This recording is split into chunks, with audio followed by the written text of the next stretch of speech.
Alors les gars, débrief de la qualif du Maroc face à la Tanzanie, victoire 1-0.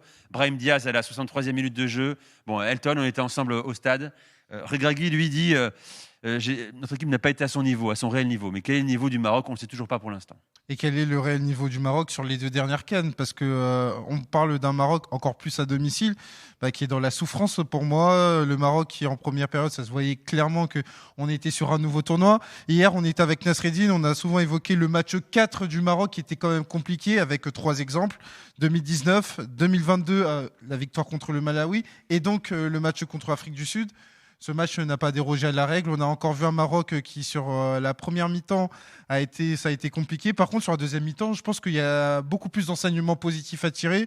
À partir du moment où tu as eu des situations positives, des actions avec El Kaabi, tu as eu la barre d'Achraf Hakimi, et enfin, tu as eu le but, avec beaucoup de réussite, de Brahim Diaz. Mais c'est vrai que, Nico, moi, j'ai le sentiment que le Maroc a 2 adversaires. L'adversaire théorique sur le terrain et le Maroc lui-même.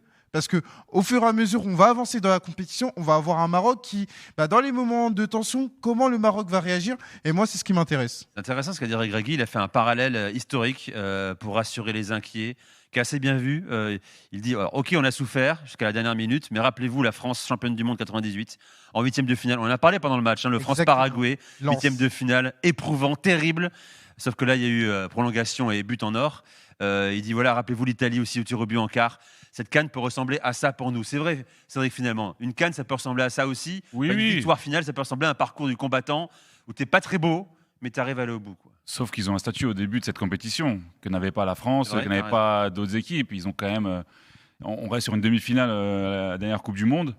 Il y a tellement d'attentes. Ils ont le meilleur joueur africain avec Achraf Hakimi. Donc, même les supporters marocains, ils veulent voir des paillettes, quoi. Ils veulent en avoir plein la vue. C'est pour ça qu'il y a une attente, une exigence, et qu'il y a une grosse pression au final sur les épaules des joueurs marocains, et que cette pression, elle joue un peu contre eux.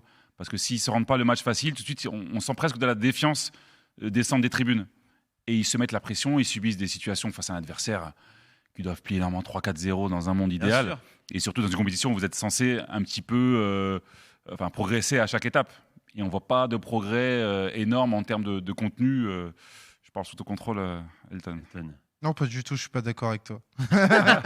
Non, mais là-dessus, Cédric, il a raison. Mais peut-être qu'à posteriori, le statut, cette demi-finale de Coupe du Monde, pour moi, elle fait du mal au Maroc. Elle fait du mal dans la mesure où c'est un tournoi à part, c'est un tournoi qui était extraordinaire du côté du Maroc, avec une équipe qui était différente dans le fait où elle était beaucoup plus attentiste. Là, elle est sur un autre statut, tu dois être beaucoup plus protagoniste, tu dois faire être le jeu, Et peut-être qu'aujourd'hui, ils n'en sont pas à cette maturité-là, ou alors la maturité, elle est tardive. J'ajoute le fait que, encore une fois, tu as une compo qui est différente, tu as la blessure d'Azedine Ounahi qui fait que jusqu'à la fin de la CAN. El Ranous rentre en jeu, et déjà, on est encore une fois sur un milieu expérimental. Moi, je regardais le match attentivement, je regarde le back four du Maroc. On avait Achraf Hakimi diminué, premier match en tant que titulaire. On avait une charnière centrale, je pense sous contrôle de Cédric Kanté, 100% gaucher. On avait un latéral gauche qui est droitier et on avait un milieu expérimental.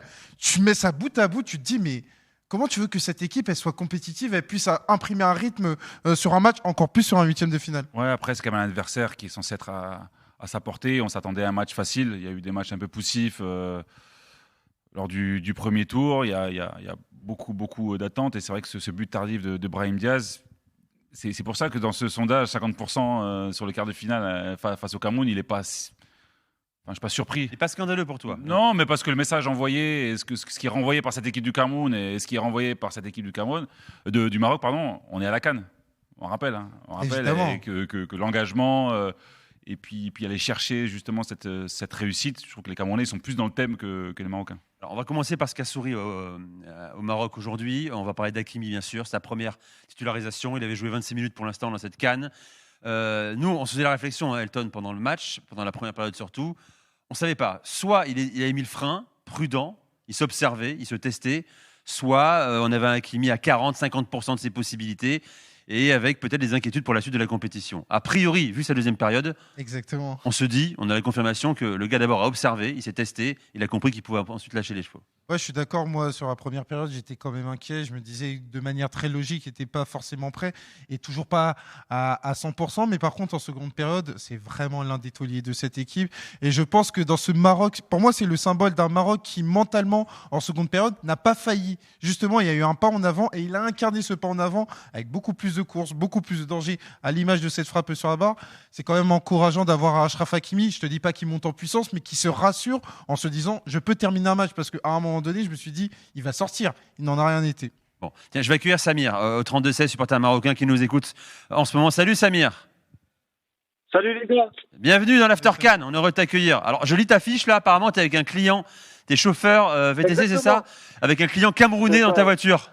Je suis avec un client camerounais, ouais, il est derrière. En fait, j'étais au téléphone avec vous, j'ai baissé le son, il m'a dit, mais pourquoi tu baisses le son? On remonte.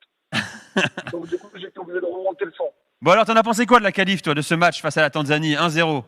Mais on est dégueulasse. On ouais, est ouais. nuls. Quand je vous dis qu'on est nuls, mais c'est normal, on a le Deschamps marocain. On peut pas jouer au football. Avec le Deschamps marocain, c'est pas possible. Mais d'ailleurs, ici, c'est le père spirituel des champs, ici, t'aimais Jacquet, hein, t'as remarqué également, quoi. Vas-y, Samir. Ouais, mais franchement, c'est une catastrophe, c'est honteux.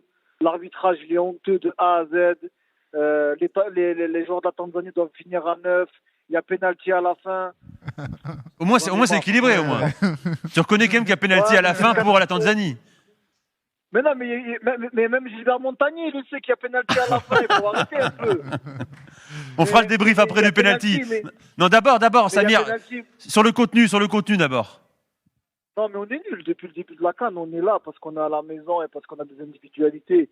Et parce qu'il y a Brahim Diaz, alias Lionel Maradona, qui est là. Mais sinon, on est nuls, on est bidon. Je suis désolé, mais moi, contre le Cameroun, si on joue comme ça, on va en prendre 4. Après, Samir, après t'as conscience quand même de. Elton en parlait, c'est vrai qu'aussi, t'es à la maison, il y a une pression énorme. T'as des mecs qui doivent appréhender ça aussi, match après match. Premier match à élimination directe en huitième de finale. 70 000 personnes, les couleurs, les chants. Tu peux imaginer que. Ça fait 4 ans. Ça fait 4 ans qu'il travaille. Ça fait 4 ans qu'il il fait n'importe quoi. Moi, j'en ai marre de Regragui, je vous dis la vérité. Ah ouais, mais après, Samir, juste pour te répondre, et aussi pour moi, c'est beaucoup plus un problème mental que footballistique, parce qu'il faut pas oublier, c'est seulement la deuxième victoire du Maroc en huitième de finale sur les 22 dernières années.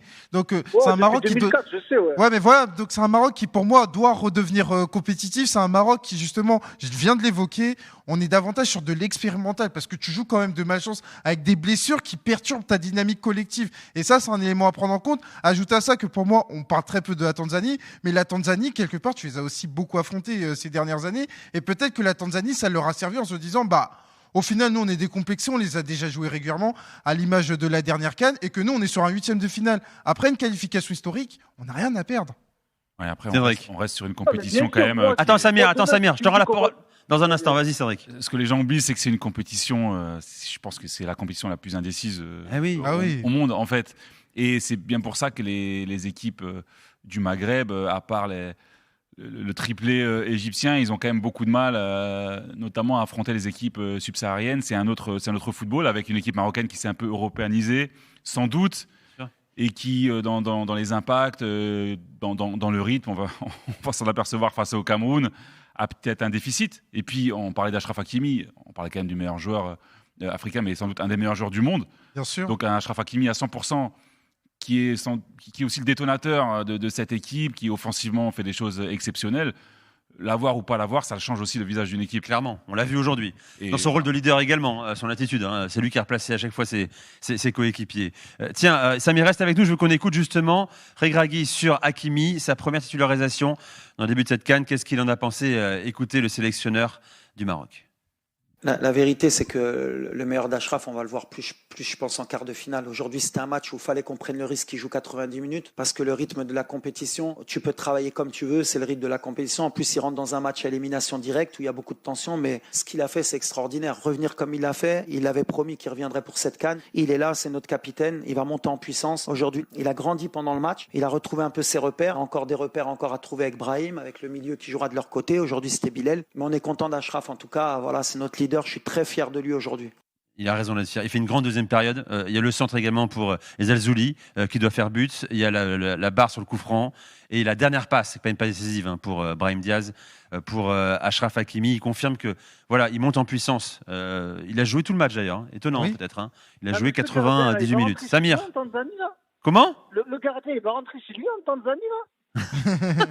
Mais moi, c'est mon gardien, je l'attends à l'aéroport, mais c'est pas possible. Non, mais t'as raison. C'est vrai que sur le but de Brahim Diaz, c'est pas le béaba du gardien, il ne ferme pas le côté, quoi. C'est suspect l'intervention. Ouais. C'est catastrophique, Non, mais Samir, je trouve que tu dresses un tableau quand même très, très défaitiste, pessimiste, quoi. Samir, t'es aussi en quart de finale. Moi, je suis défaitiste parce qu'on a joué personne encore. On va se dire les choses.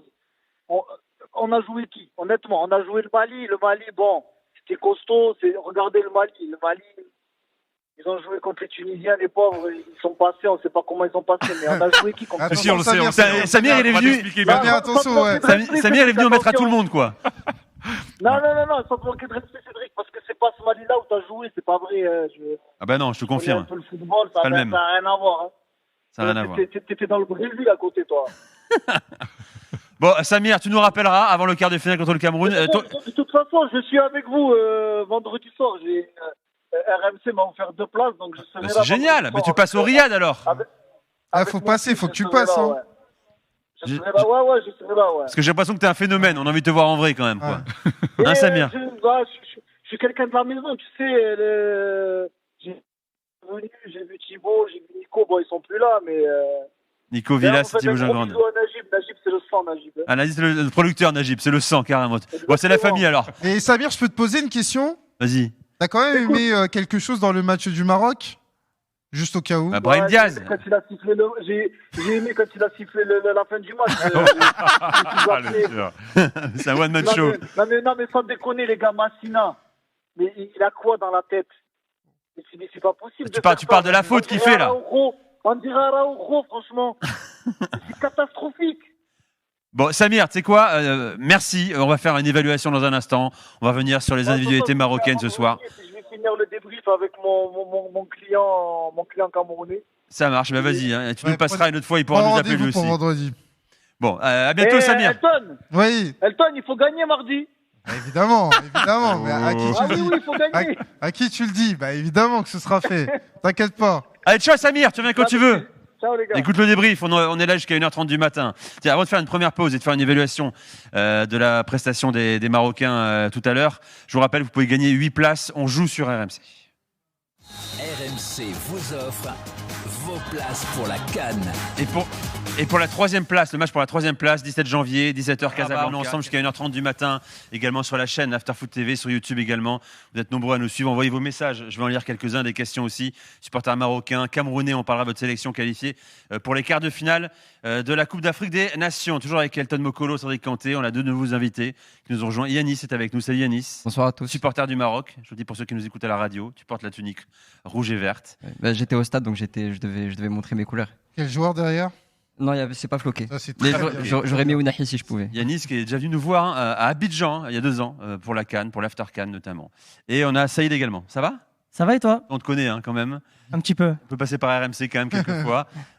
Supporter du Maroc aussi. Maroc aussi, évidemment. Alors, on va faire une évaluation avant d'accueillir Riyad également au 32-16. Je voudrais qu'on parle de la défense centrale du Maroc. Est-ce qu'elle est un sujet d'inquiétude pour vous, toi Yanis ? On a parlé effectivement de l'attelage de gaucher. Je voudrais l'avis de Cédric également là-dessus. On sait que, on a un Roland Courbis par exemple, coach qu'on peut citer, qui ne supporte pas qu'on ait 2 mêmes pieds dans une charnière centrale. Cédric, c'est un problème ou pas pour toi ça ? Alors, de gaucher, oui.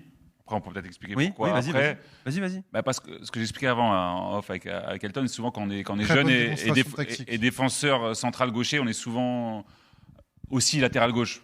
Parce qu'il y a moins de gauchers que de droitiers. Donc forcément, quand vous n'êtes pas que stopper gauche, parfois vous jouez un peu latéral. Et donc vous n'êtes jamais stopper droit de métier en étant gaucher. Ça n'existe pas, puisqu'il y a toujours beaucoup plus de droitiers dans un effectif. Donc quand il y a une charnière avec 2 gauchers, il y en a forcément un qui n'est pas du tout à l'aise et qui a peut-être 5-6 matchs à cette position au lieu d'en avoir 200 ou 300. Donc ça change beaucoup de choses dans la relance, dans le placement, dans la manière de défendre. Et au final, dans des matchs de haut niveau, même visuellement, c'est un petit peu gênant. C'est comme quand on a des latéraux droitiers qui jouent à gauche mais qui n'ont pas l'habitude. Mazraoui, c'est un peu différent parce qu'il le fait aussi en club. Mais en général, c'est pas forcément une bonne chose. Bon, Aguerd, Massina. Yanis, t'en as pensé quoi? Massina, Samir l'a un peu allumé tout à l'heure au 32-16. Il est inquiétant. Hein. C'est vrai que Massina n'était pas super rassurant, surtout sur la fin. Et si j'étais à la place de El Gregui, j'aurais plutôt mis Aïd Boudlel. Mais t'es rassurant non plus. Hein. Pendant la phase Aïd Boudlel, je crois pas qu'il ait joué ici. Non, mais c'est encore un jeune joueur. Oui. C'est dur de le lancer sur une telle compétition. Oui, mais j'étais plutôt d'accord avec Walid Acharchour quand il disait qu'il faut bien le lancer à un moment. Walid, lui, c'est facile pour lui. Non, mais Massina, c'est surtout qu'il n'enchaîne pas des matchs avec son club, donc il en manque de rythme aussi. Donc, mais bon, c'est mieux que Liamir, c'est mieux que Saïs. Bon. T'en as pensé quoi, Saïd, toi? Non, en fait, c'est assez simple. En fait, sur les deux gauchers, certes, dans le positionnement du corps, c'est compliqué pour eux de s'adapter, mais je préfère avoir deux gauchers qu'un El Yami qui a deux pieds gauches. Donc déjà, tout simplement, je pense que c'est la charnière la plus logique en fonction... Non, je viens d'y penser tout de suite. En fonction du matériel qu'on a à disposition, je pense qu'on n'a pas le choix. Un joueur comme Aïd Boudlel qui est très talentueux, mais moi je le suis depuis ses débuts au Stade Rennais, il a peut-être 12-13 matchs professionnels. Est-ce que le lancer comme ça, sur une CAN difficile avec des joueurs d'expérience, c'est un joueur qui est extrêmement naïf, Aïd Boudlel, c'est un très bon joueur. Une CAN à domicile. À domicile. Et en plus, c'est un joueur qui est un très bon prospect, mais qui est un joueur qui est très naïf. Sur son premier match en professionnel, il prend un carton rouge contre Marseille.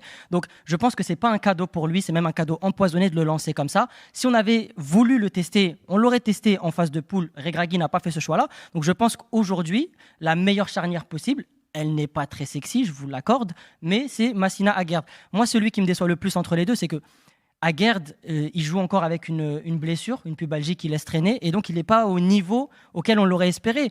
Aujourd'hui, Romain Saïs est aussi blessé. Regragui l'a fait revenir parce que c'est l'un des héros, entre guillemets, de la Coupe du Monde, donc il l'a fait venir pour l'aura, etc. Mais on ne peut pas compter sur lui footballistiquement parlant.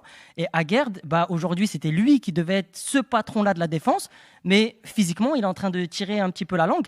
Et donc aujourd'hui, on n'a pas deux patrons, on a juste deux employés. Cédric. Mais pourquoi faire venir Aïd Boudlel si c'est pour ne pas le lancer? C'est quand même un poste où c'est compliqué de rentrer 5-10 minutes. Un joueur offensif, vous gagnez 2-0, vous le faites rentrer, il n'y a pas de souci. Mais un défenseur central dans un système à 4, en gros, soit il démarre, ou soit il reste sur le banc. Donc on a quand même ramené le joueur. Après, attention, Cédric, pour moi, il faut le voir dans un projet global. Long-termiste, ouais, c'est ça. Il faut le voir d'un point de vue collectif. C'est quoi? C'est pour le faire goûter la sélection, le ramener là Aujourd'hui, rien que le milieu de terrain, c'est un milieu de terrain qui a été extrêmement rajeuni. T'as El Ainaoui, t'as El Ranous, t'as Saïbari. Ouais, mais c'est des vrais joueurs. Quand même. Non, mais ce que je veux dire par là, c'est que je pense que dans la réflexion de Regragui, et là-dessus, je suis d'accord, t'as quand même beaucoup de jeunesse sur le terrain et qui veut quand même pouvoir capitaliser sur des joueurs expérimentés. Enfin, des joueurs expérimentés, pas forcément. On parle quasiment de 50% de l'équipe qui serait quasiment jeune. Et ça, sur une compétition, encore plus à domicile, ça peut être un problème. Est-ce que vous êtes... Cédric? Non, mais après, il y a ces joueurs expérimentés, mais s'ils commettent des erreurs défensives, on a vu El Yami Massina, en début de match, il y a une étourderie qui peut te coûter cher, mais toujours est-il que... Sachant qu'on a Aguerd qui n'est pas à 100%, donc je comprends que ce ne soit pas un cadeau pour lui. Après, il faut faire des choix. Avec la blessure de Saïs qui a été rappelée un peu au dernier moment, si le niveau s'élève face au Cameroun, j'espère qu'il n'y aura pas. Au final, je pense que l'histoire de la sélection marocaine sur cette Coupe d'Afrique des Nations à domicile, tu es sur une course contre la montre dont on ne se rend pas compte, justement pour construire le meilleur 11 possible, avec à chaque fois des impératifs, à chaque fois notamment des retards à l'allumage, que ce soit des blessures, etc. Encore Ounahi. Et donc pour moi, ça perturbe notamment le meilleur 11 possible pour Regragui. Il faut pas oublier que la CAN n'est pas une finalité, notamment pour un jeune joueur comme Aïd Boudlel. Il est dans le groupe parce qu'il y a beaucoup de blessés et donc il est là aussi pour emmagasiner de l'expérience, pour être au contact des joueurs dans un groupe pendant une compétition internationale. Il y a aussi un mondial dans 6 mois et dans 6 mois, il va vraiment prétendre à une place de titulaire. Je pense que le risque est trop élevé aujourd'hui de le lancer un petit peu comme ça au charbon et qu'il prenne le risque de faire une erreur qui va un petit peu le détruire mentalement. Donc je pense que Regragui est dans une gestion avec ce joueur et qu'il faut aller doucement et ne pas se précipiter en se disant il faut bricoler, on va envoyer un gamin de 18 ans. C'est une erreur. C'est vrai que peut-être s'il y avait eu 6 points en 2 matchs en phase de groupe, peut-être qu'il aurait lancé sur le 3e. Il y a eu un peu de retard sur le niveau comptable. C'est la faute du Mali. Non, c'est de la faute d'El Yami, c'est ce que tu es en train d'expliquer. Non, je te laisse. Bon, globalement, je vais faire réagir quand même les gars sur ce qu'a dit tout à l'heure Samir. Pour lui, le coupable d'une indigence dans le jeu marocain, c'est Regragui. Est-ce que vous le trouvez sévère, Yanis, toi? Non, moi je trouve que le plus gros problème qu'on ait aujourd'hui, je pense qu'on aurait pu continuer sur notre lancée sur le match de la Zambie, mais le plus gros problème c'est la blessure d'Ounahi et ça a changé toute la dynamique de l'équipe pour moi. Enfin, vu du stade, on jouait avec 1-6 et 3-10 et aucun lien pour créer les actions. Et vraiment sur la Zambie, les 3 buts viennent d'Ounahi parce qu'il tente des passes risquées, progressives. Donc il en rate quelques-unes forcément, mais c'est ce qui crée les décalages, c'est ce qui crée les actions, et c'est ce dont on manquait cruellement aujourd'hui. Et El Khanous était censé remplir ce rôle, il en est capable, mais je trouve qu'il s'est caché tout le match. Ah, t'as pas aimé son match? Pas du tout. Ah ouais? Je l'ai vraiment pas remarqué tout le match. Et Saïbari aussi se marche sur les pieds avec Brahim. Il y a plein de moments où on construit le jeu, on se concentre sur la droite, il y a des espaces qui se créent à gauche. Le ballon revient à Yainaoui, il cherche un relais à gauche et il n'y a personne, ni El Khanous, ni Saïbari. Saïbari, il a tendance à rentrer parce qu'il est plus à l'aise dans l'axe. Donc, il le met constamment à gauche. Alors que je trouve qu'il y a fin de match, notamment face à la Zambie, où il est réaxé. Je trouve qu'il est meilleur. Donc, il y a beaucoup de joueurs aussi axiaux. Mais comme tu as dit, Brahim Diaz, c'est un joueur qui aime avoir cette liberté. Et si il y a trop de joueurs, ça ramène de la densité et ça ouvre pas assez le jeu. Et face à des blocs bas, c'est très compliqué de créer du danger. Je comprends qu'on puisse être déçu par El Khanous parce que quand on connaît son talent, on s'attend forcément à plus. Et ce que tu disais sur Ounahi est vraiment très important. Beaucoup de Marocains me disaient depuis le début de la compétition, oui, Ounahi, il est un petit peu décevant. Mais aujourd'hui, son absence, en fait, ça montre le travail de l'ombre qu'il fait. Ounahi ne joue pas avec la peur. C'est un joueur qui va tout le temps aller décrocher, chercher les ballons. Sur ce match-là, j'ai vu à 3 ou 4 reprises Aguert faire des signes aux joueurs du milieu de terrain, El Ainaoui, El Khanous, à Saïbari, venez décrocher. Ce que Ounahi fait très très naturellement, et au-delà de décrocher très naturellement, c'est un joueur qui prend énormément l'information, qui tourne souvent la tête à droite, à gauche, qui a une vision en avant sur le jeu et qui casse les lignes par des passes transversales. Là, aujourd'hui, on ne l'a pas retrouvé. El Khanous est capable de faire de jouer de cette manière-là, mais aujourd'hui, El Khanous a été décevant parce qu'il n'a pas apporté ce côté créatif qu'on attend de lui. Et je pense que El Khanous joue aussi avec la peur parce que il a ce côté où il sait qu'il n'est pas titulaire à 100%, donc il a envie de sécuriser passe à côté, passe latérale, je joue sécu, etc. Mais ce n'est pas ce qu'on attend de lui. Ce qu'on attend de lui, c'est un petit peu un brin de créativité, un brin de folie. Et aujourd'hui, je pense que l'absence d'Ounahi est vraiment très, très préjudiciable pour le Maroc. Mais c'est vrai que c'est très précieux d'avoir ce genre de milieu de terrain qui ne se pose pas de questions.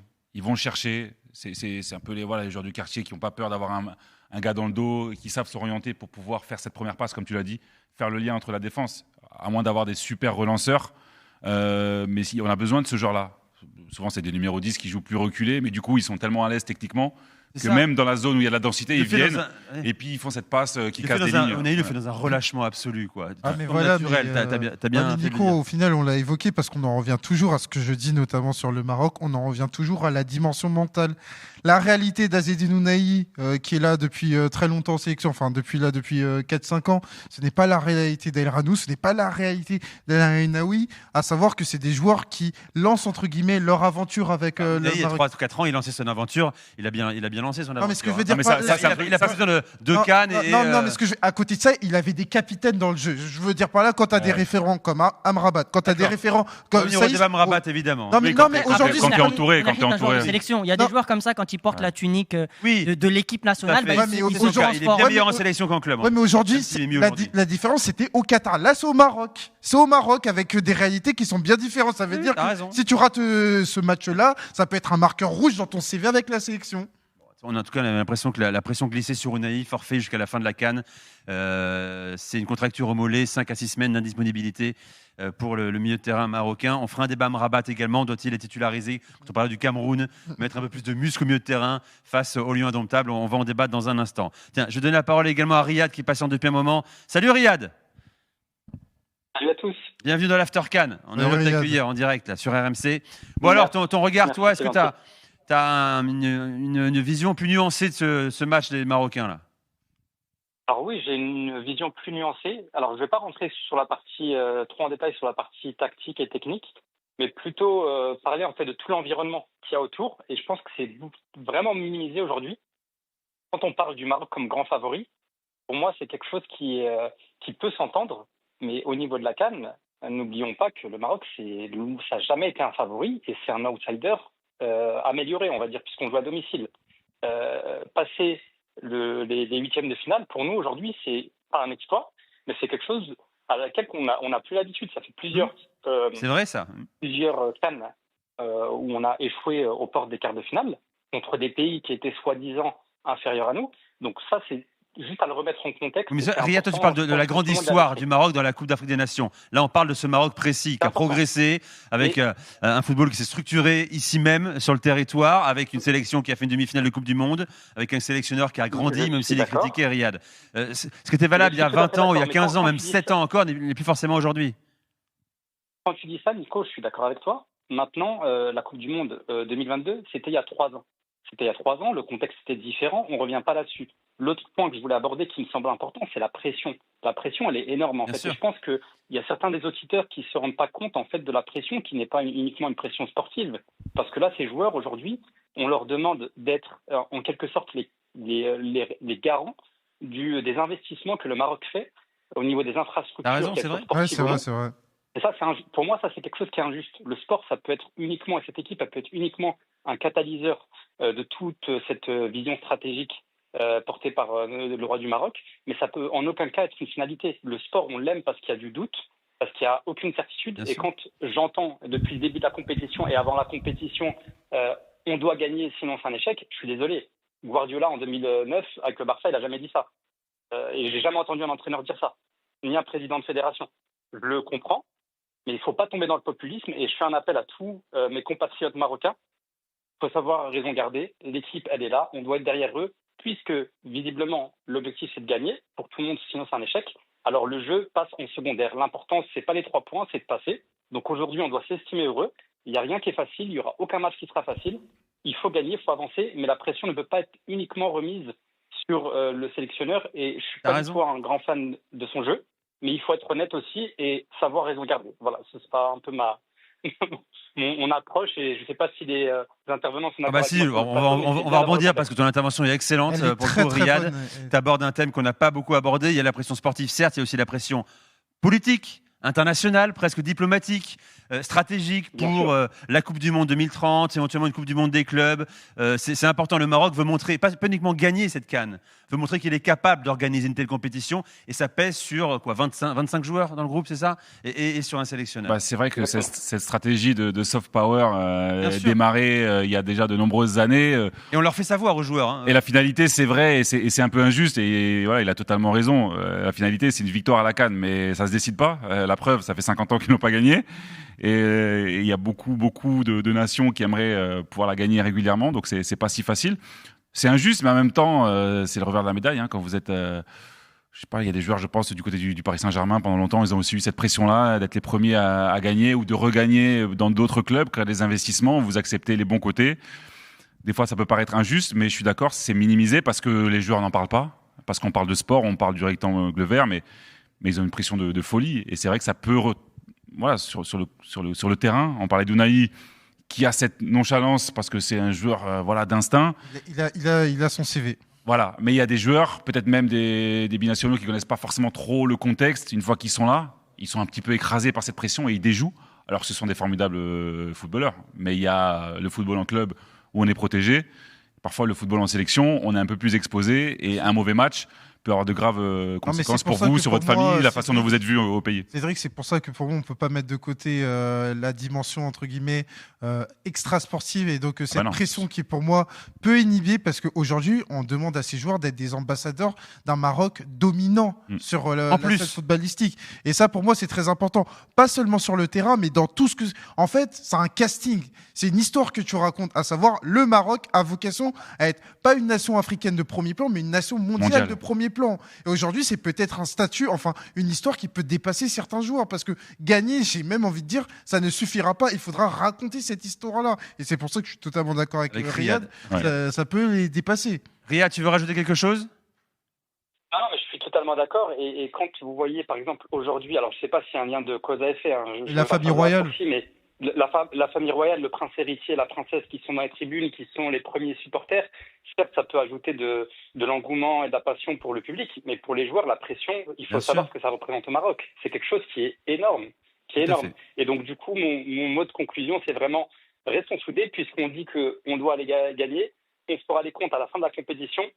Le jeu, malheureusement, on ne peut pas s'attendre à ce que le jeu soit léché du jour au lendemain. On a beaucoup de blessés et on minimise ça aussi parce que Ounahi, Amrabat, on a Saïs, on a Egaman qui n'est pas à 100%, Hakimi qui n'est pas à 100%. Je pense que toutes les sélections de la CAN aujourd'hui, si on leur enlève 2-3 joueurs qui sont des joueurs clés, attention, on ne parle pas de joueurs minimes dans la sélection, ils seraient peut-être déjà sortis à l'heure actuelle. Donc il y a aussi sur ça où on doit se calmer, on doit vraiment rester serein et prendre, je vais faire un poncif, mais match par match, et puis comme on dit ici, Ndiro Nia. Bon, merci Riyad d'être venu au 32-16. La qualité des auditeurs ce soir et les spectateurs, Yanis, Saïd, Riyad, Samir, c'est un autre registre. Excellent Samir aussi. Ah mais Samir, moins positif, moins constructif. Bon, t'attends quand même Samir ici au Riyad, tu reviens quand tu veux. Vous restez avec nous, on va faire une pause. On va évoquer la trajectoire de Brahim Diaz également, son but, la dimension qu'il prend avec la sélection. 4 buts, meilleur buteur de la Coupe d'Afrique des Nations. Et puis la question évidemment qu'on doit poser, y avait-il péno ? Y avait-il péno pour la Tanzanie ? Restez avec nous, on est ensemble avec Cédric Kanté, Elton Mokolo et vous tous sur RMC. On revient dans quelques secondes. L'After 4 jusqu'à 1h30 du matin sur RMC, sur After Foot TV, sur la chaîne YouTube de l'After avec Elton Mokolo. Cédric Kanté et beaucoup de supporters marocains. Vous êtes une quinzaine ici, mais il n'y a pas que des Marocains. Je vois un maillot malien également là-bas. Cher à Cédric Kanté, bien sûr. Tu pourras venir à dire un mot tout à l'heure. On parlera, on fera un débat. Quel est les premiers quarts finalistes qui vont le plus impressionner ? Entre Sénégal, Mali. Je suis pas sûr si on Non, mais je pense que t'es pas invité. T'es pas invité, mais attention, tu es craint quand même. Tu es craint.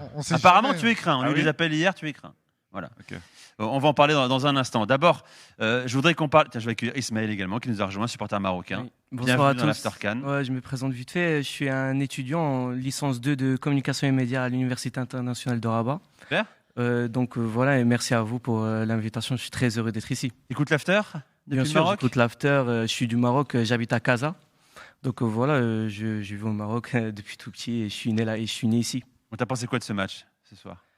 Bah en fait, moi, le Marocain tombe très vite dans le catastrophisme et j'ai pas envie de tomber dans ça aussi. Juste après le Mali, j'ai vu, on dirait qu'on avait perdu 3-0, qu'on était déjà éliminé. Pareil aujourd'hui. Après, c'est un match où franchement, j'ai les mêmes doutes qu'avant. En fait, je suis pas vraiment surpris. Je trouve que le point positif qui était contre la Zambie, c'était surtout le début de match. On avait très bien débuté et quand tu marques contre un bloc bas dès le début du match, bah, en vrai, tu as fait le plus dur. Et quand tu vois le début du match contre la Tanzanie aujourd'hui, bah, c'est tout le contraire. Franchement, j'étais pas vraiment stressé avant le match, mais le début de match, il m'a fait très peur. Quand tu vois direct la première occasion de la Tanzanie dès les premières minutes, alors que normalement, c'est le contraire. Il y a 60 000 supporters qui sont derrière toi. C'est là où tu dois mettre l'intensité, c'est là où tu dois mettre le plus de rythme, le plus d'agressivité. Et j'ai pas vu ça. Ce qui m'étonne également, puisque après le but de Brahim Diaz, on va écouter Eric Gregui sur Brahim Diaz dans un instant, le Maroc ferme le jeu. Il reste quoi, 25 minutes encore à jouer ? 30 minutes à jouer ? Exactement. Hyper surpris. Je sais pas si ça raconte une frilosité, une prudence, une peur de s'en prendre un. Mais c'est étonnant. Tu es censé être dominant face à la Tanzanie. Tu peux appuyer. Et là, ils ont fait 35 minutes en gestion, simplement. Quoi. C'est pour ça qu'il y a autant de doutes aussi au sein de la population. Parce que favori, pas favori, obligation de gagner, là, c'est autre chose. Mais c'est quand même une grande nation en Afrique. Quand on ouvre le score et qu'on joue à domicile, normalement, on doit se rendre le match facile. Oui. Dans le contenu, normalement, le match, il doit dépendre uniquement de ce que vous faites, de l'intensité.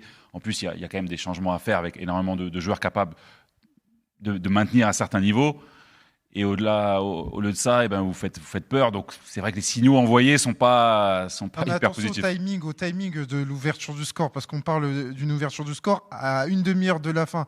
Ça veut dire que là, tu te projettes dans une réflexion où en fait, il reste 30 minutes à tenir. Et tu recules. Mais pas à tenir, mais tu recules. Tu emploies le terme tenir. Il a raison, c'est ça, à tenir. Normalement, c'est 30 minutes pour aller se rendre le match facile. Quand tu regardes la sélection marocaine dans son ensemble, tu sais que ce genre de match-là, par le passé, tu les perdais. C'est ce qu'il expliquait tout à l'heure en conférence de presse. Il a dit, je suis pas une équipe, je suis pas un coach naïf. Je sais que j'ai sécurisé 1-0 et que offensivement, la Tanzanie n'a pas existé en deuxième mi-temps. Je vais pas les m'exposer. Hormis cette énorme occasion là. Il y a eu une occasion, mais énorme, celle-là. C'est un miracle. Mais globalement, hormis c'est vrai que ce cadeau qu'ils n'ont pas mis, il s'est dit, je vais pas m'exposer. Et Walid Regragui a toujours été dans cette mentalité de 1-0, je ferme la porte à clé, je mets la clé sous le paillasson et on n'en parle plus. Ouais. Et au final, les Marocains comprennent ça, même s'ils sont très frustrés parce que cette équipe est une équipe frustrée et frustrante. contre, c'est qu'aujourd'hui, l'objectif clair du Maroc, c'est d'avancer étape par étape, même s'il faut gagner 1-0 de la manière la plus immonde qui soit. L'idée, c'est d'avancer, parce que tout à l'heure, tu sortais la stat, le Maroc ne sortait pas des huitièmes de finale. Aujourd'hui, le Maroc est en quart de finale, et s'il faut que le Maroc joue comme ça, tour après tour, ils le feront sans aucun problème. L'objectif principal ici au Maroc, c'est d'aller chercher le trophée. Peu importe la manière, la pression est tellement forte que si Après, le Maroc ne gagne pas cette CAN à domicile, c'est quoi, moi, je trouve qu'il y a des parallèles avec, ça va être vécu avec comme France une 98, humiliation. hein, après les humiliations successives de l'équipe de France pour arriver en 98, cette Coupe du Monde à domicile. On disait, on est moche, on a été immonde en 98. On a été immonde et on a passé les tours les uns après les autres en souffrant. C'était très dur psychologiquement. Yanis, tu voulais dire quelque chose? Je voulais dire un truc sur, en fait, sur la pression que met le public. Il faut savoir que le public marocain, sur le foot, on est un public de connaisseurs. Donc, on cherche à se construire de la confiance pour nos prochains matchs. On a eu tellement de désillusions. On est au courant qu'on n'a pas gagné depuis 50 ans. On est au courant que depuis 20 ans, on a gagné très peu de matchs de l'élimination directe. Donc, on essaie de se construire de la confiance. Mais si on joue à chaque fois 1-0 et ensuite on ferme le jeu à pas oser se dévoiler, ça ne crée pas cette confiance-là. Donc, on a peur. Voilà. Et donc, on retransmet cette peur sur l'équipe aussi. Donc, El Ghareghi, je peux comprendre sa manière de réfléchir comme Deschamps où voilà, 1-0, on a fait, et je tiens le score, je sécurise. Mais en fait, il se crée lui-même de la pression sur son équipe. Mais tu as construit comment la confiance dans ça? Par le jeu. Ouais, mais par le jeu. Mais le jeu, c'est vaste. Mais on a parlé des absents. Et surtout, s'il ouvre le jeu et que le Maroc se fait punir, tout le monde va lui tomber dessus en lui disant qu'il n'a pas été pragmatique. Non, mais c'est vrai qu'on a parlé des absents. Et c'est vrai que aujourd'hui, on dit le Maroc demi-finaliste. Mais c'est vrai que quand on enlève 2-3 joueurs. Alors voilà. Et Riyad en parlait. Et n'importe quelle sélection, ça. Est-ce que c'est un problème pour toi, ça que tu te reposes sur Brahim Diaz, on va en parler, Hakimi, qui est très au-dessus du lot. T'as un des meilleurs joueurs du monde. C'est un problème de dépendance ou pas à 2-3 meilleurs joueurs? Quand t'as un des meilleurs joueurs du monde, tu t'appuies dessus. Encore heureux. On a quand même un latéral droit qui peut défendre, attaquer, mettre des coups francs. Côté droit, le meilleur de la CAN. Non, mais c'est un joueur. Attention avec celui de RDC quand même. C'est un joueur stratosphérique, donc on s'appuie dessus dans l'animation. Rappelez-vous, sur la dernière CAN en Côte d'Ivoire, le regretté Jean-Louis Gasset, il avait construit son animation offensive autour de Simon Adingra et Sébastien Haller qui se sont blessés avant la CAN. Et jusqu'à leur retour, il n'y a absolument rien eu. Et c'est sur des rentrées tardives dans des matchs qu'ils ont fait la différence, notamment face au Mali. J'aimerais oublier ce match. Mais ça veut dire que parfois ça tient à 2-3 joueurs et qu'on efface tout s'ils ne sont pas là et que des fois vous faites toute une préparation et des années de préparation sur 2-3 joueurs. Si vous commencez une compète, ils ne sont pas là. Vous retrouvez un petit peu dépourvu. Après, attention sur le côté droit. Vas-y. Excusez-moi. Quand tu es autant dépendant d'un joueur comme Brahim, en fait, le problème, c'est que j'ai peur qu'il y ait une équipe qui t'étudie, qui analyse et qui bloque Brahim. Comme j'ai l'impression que je l'ai vu un peu contre la Tanzanie. Aujourd'hui, dans le jeu, il n'a pas été aussi phénoménal, je trouve, que contre la Zambie, même si, en fait, c'est lui le leader technique, c'est lui qui dynamise l'attaque. Mais je me dis, est-ce que si un jour on bloque Brahim, c'est qui va prendre ses responsabilités? Et aujourd'hui, je ne l'ai pas vu ailleurs. Attention, j'ai pas eu le sentiment d'avoir une Brahim dépendance parce que justement, sur la première période, j'avais pas le sentiment d'avoir un Brahim qui était énormément touché sur le côté droit. Et ça m'avait même surpris. Je me disais, ouais, mais il faut qu'il touche beaucoup plus de ballons pour être plus influent. Par contre, en seconde période, à la faveur de cette action, il apparaît. Donc pour moi, c'est un équilibre à trouver. Oui, mais c'est pour ça que, excusez-moi, c'est pour ça qu'en première mi-temps, en vrai, on n'a pas eu beaucoup d'occasions. Évidemment, oui. On va écouter El Ghareghi qui a parlé de Brahim Diaz. Heureux pour lui, heureux pour le Maroc, mais exigeant avec sa pépite madrilène. Écoutez. Quand on voit ses statistiques en équipe nationale, c'est quelqu'un qui est efficace. Et à chaque fois, ma bataille avec Brahim, il pourra vous le dire, d'ailleurs je pense qu'il est venu le fêter le but parce qu'il sait que je suis le plus dur. Honnêtement, le joueur avec qui je suis le plus dur dans ce groupe, c'est Brahim. Parce que je sais ce qu'il peut nous donner. Je sais qu'il peut encore faire mieux. Aujourd'hui, par exemple, c'est bien, il a marqué, mais il y a beaucoup de choses où je suis pas content de ce qu'il a fait parce que voilà, il peut encore mieux faire. Mais c'est notre joueur qui est différent. À tout moment, il peut te faire la différence. Il commence à comprendre que quand il est plus proche de la surface, il peut se permettre de faire surgir son talent. Et honnêtement, il est surmotivé. Il sait que voilà, c'est le moment où on doit aller chercher cette CAN. On a besoin, en tout cas aujourd'hui, je peux le féliciter parce que je suis content. Dans ces matchs-là, tes joueurs de talent, c'est eux qui te débloquent les matchs. Brahim Diaz, les gars, c'est 19 sélections, 12 buts avec le Maroc. C'est phénoménal. 4 buts dans cette CAN déjà, meilleur buteur. Jamais un Marocain n'est marqué autant sur une Coupe d'Afrique des Nations. Il s'est construit une réputation avec cette efficacité. Dès les premiers matchs, sur des éliminatoires, il a été décisif, il a mis des doublés, il a fait des buts en fin de match et qui ont construit un petit peu sa légende. On rappelle, c'est un binational. C'est un joueur qui décide de jouer avec le Maroc alors qu'il porte le maillot du Real Madrid. Bon, c'est déjà un événement, même s'il y a des grands joueurs au Maroc, mais quand même un joueur du Real Madrid. Hakimi l'avait déjà fait avant lui, mais... Oui. C'était déjà arrivé. Oui, alors, il a été un peu exfiltré et puis il a commencé très tôt avec le Maroc, Hakimi. Là, Brahim, on l'attendait un petit peu. Et puis surtout, il y a ces statistiques. Faire gagner des matchs sur un joueur offensif. On est en Afrique, on aime tous les numéros 10 qui font trembler les filets. Donc il a coché toutes les cases. Et même sur des matchs où il jouait pas, il était blessé ou suspendu, il faisait le déplacement, il était en tribune. Oui, mais clairement, tu vois. Et il s'est approprié et il s'est mis le peuple marocain dans la poche. Il faut juste recontextualiser sur Brahim, c'est qu'avant cette CAN, il était très critiqué au Maroc. Parce qu'il avait fait des débuts exceptionnels où il avait démarré en trombe, et puis il a eu une sorte de traversée du désert où au Maroc on se posait beaucoup la question sur est-ce que le style de jeu de Brahim est adapté à l'Afrique, est-ce qu'il est pleinement concerné. Il y avait quand même énormément de critiques. Aujourd'hui, moi je suis content pour lui parce que cette CAN-là lui permet un petit peu de remettre ses lettres de noblesse, mais il faut quand même remettre en contexte que Brahim, c'était très compliqué dans le cœur des supporters.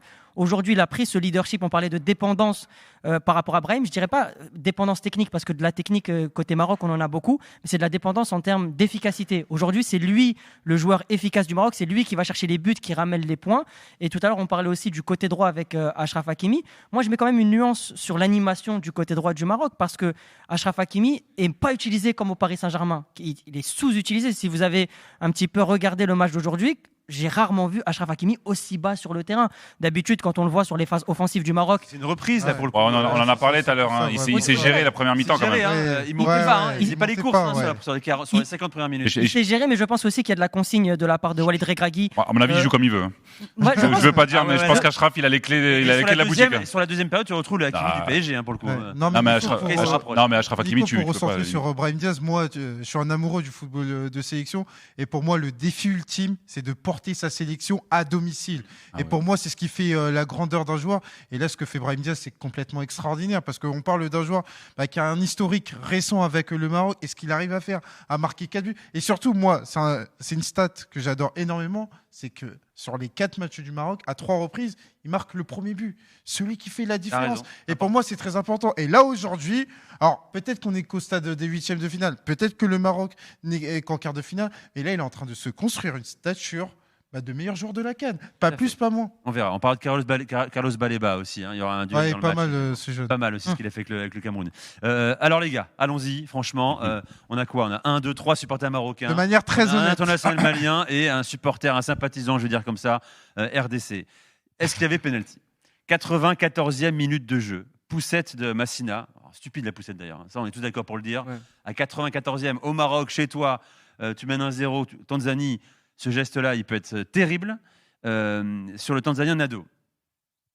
Pour moi, non. Ok, on va faire un tour de table d'abord. Ismaël. Pour moi aussi, non. D'accord, ok. J'étais au stade, c'était devant moi et non. D'accord. Plus ça va, plus je dis non. Oh, putain, vas-y, Saïd. Ça peut siffler. Merci Saïd.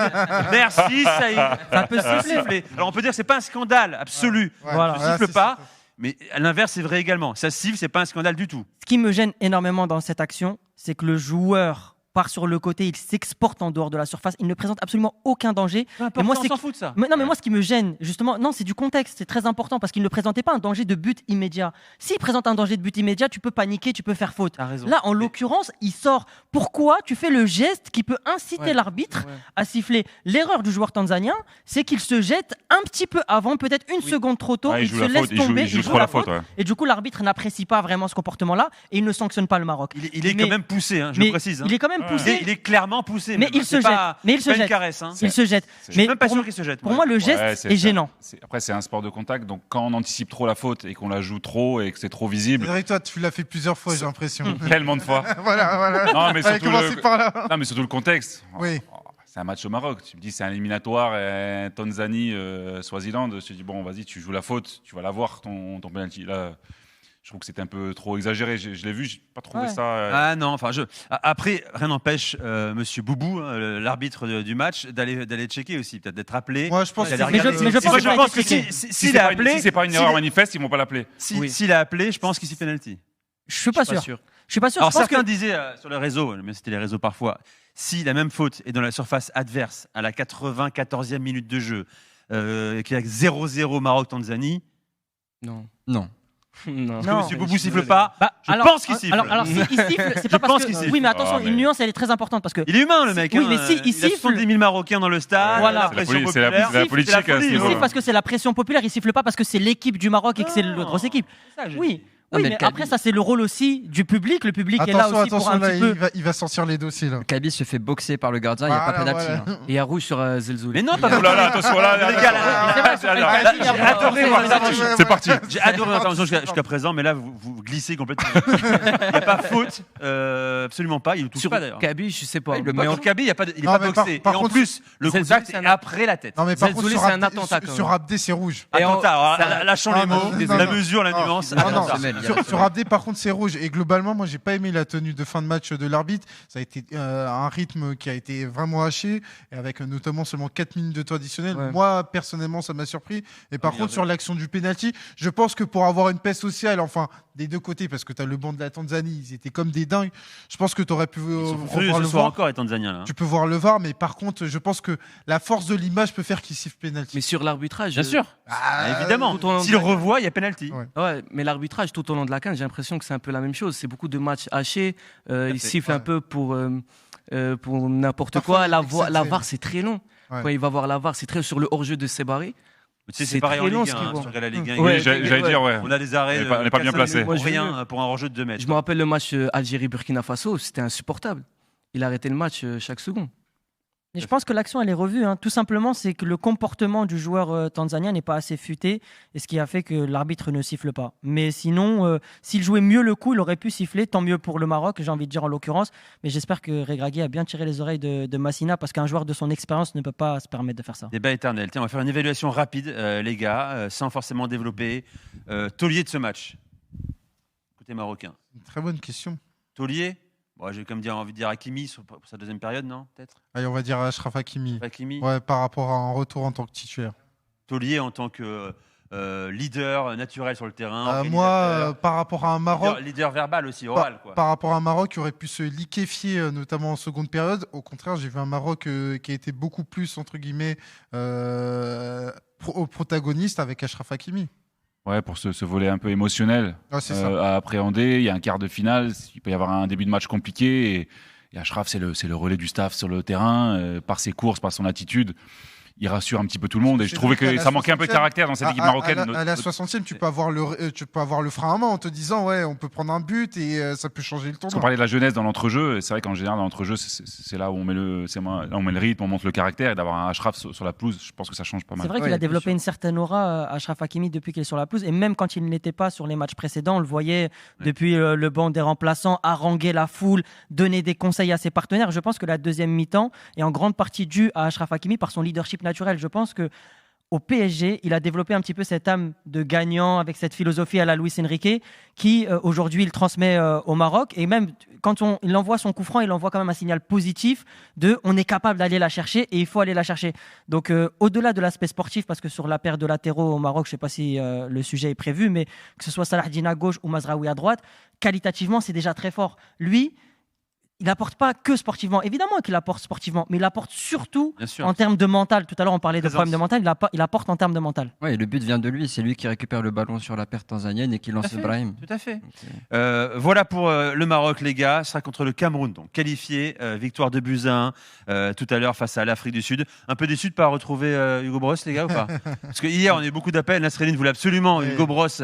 Mario Bros, comme il l'appelait en quart de finale, pour laver l'affront. Vous savez qu'il.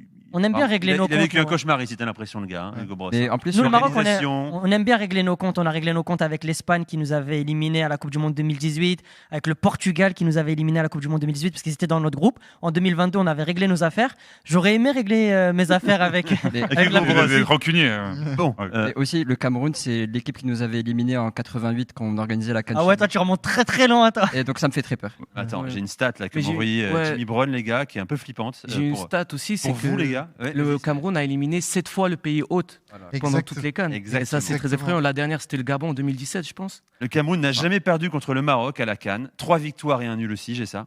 Mais, le Cameroun avait éliminé le Maroc chez elle à la CAN 88 lors de la demi-finale. La dernière un but à 0. Mais le Maroc n'a perdu aucun de ses 37 derniers matchs à domicile en compétition officielle, 32 victoires, 5 La nuls. dernière confrontation, c'est le Cameroun, 14 novembre 2-0. Victoire 2-0. Donc l'histoire est écrite, les gars, vous sortez en quart de finale. Non, il faut une première atout. Vous Finalement, c'est Samir qui avait raison. Exactement.